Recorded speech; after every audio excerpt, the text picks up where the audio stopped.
Hello, buddy. Welcome back to the Tin Man Score channel.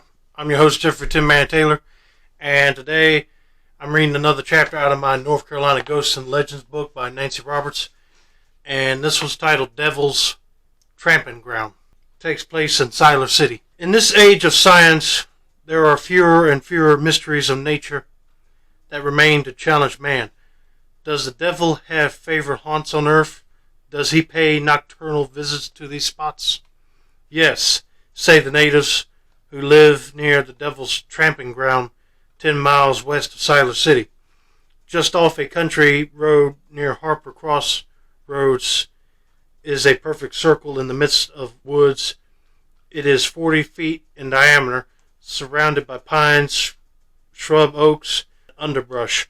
The circle itself is bare except for a type of wire grass. The narrow path around the edge of the circle brooks no growth of any kind.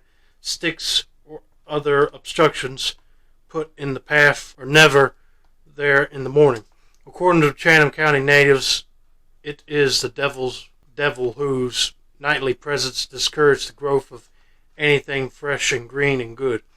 Round and round the well-worn path he paces, concocting his evil snares for mankind. Who could tell?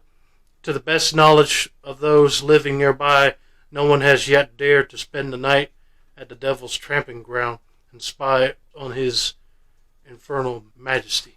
And here's a picture somebody took with what's supposed to be a representation of the devil with a pitchfork. And they're right, you don't know what the devil might be doing there. But I do not want to spend no camping trip there and find out. The Reverend Ecker Teague, a retired minister living a short distance down the road, tells a group of young men from Bennett who dared one of their number to spend the night there. He took the dare, but Mr. Teague says that along about 11:30, as he was driving home from his brother's house, he passed a blanketed figure heading toward town as fast as his legs could carry him. Efforts have been made to explain the circle. The most popular theory holds that it was an Indian meeting ground where Roman tribes gathered periodically for feasts and celebrations. Yeah, I could see that being a possibility, and they probably left a curse on that land, so that's why nothing ain't growing, but you just don't know. These always included the vigorous abandoned dancing of the braves, the rhythmic moments of countless moccasined feet accompanied by drums throbbing through warm summer nights could well have made a bare spot, but the feet and their owners have long since been gathered to the Great Spirit, while the surrounding underbrush still grows to the edge of the circle and stops.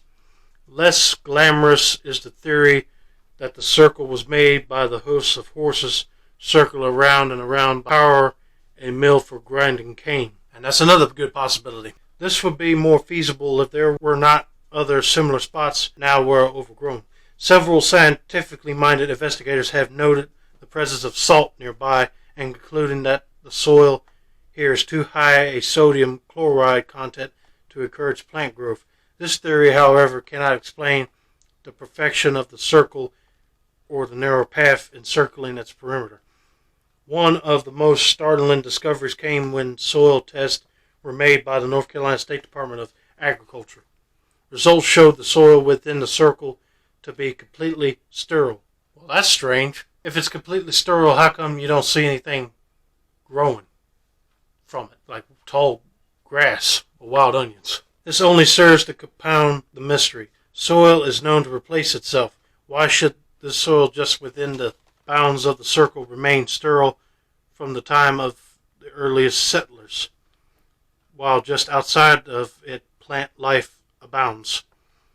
It will take further word from science to disprove Satan, and among the natives it is still the gentleman with the pitchfork who casts the largest shadow at the Devil's Tramping Ground. To this day, no plant or tree will grow on the spot the devil threads. And here's another picture.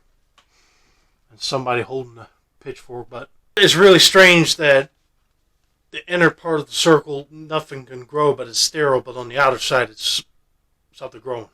That's really weird. But I did see a special on our local news station, and the guy that hosts that segment went to the Devil's Tramping Ground to talk about it. So I heard about this story. But that's one mysterious place on this earth. I'm still not going to camp there to find out if the devil would be roaming around there. But anyway, I hope you guys enjoyed this story. Don't forget to like, subscribe, turn on those post notifications for more book reading content like this. This has been another successful installment of the Tin Man's Quarter Channel. I'm your host, Jeffrey Tin Man Taylor, and I said that's a wrap, and that's day, y'all.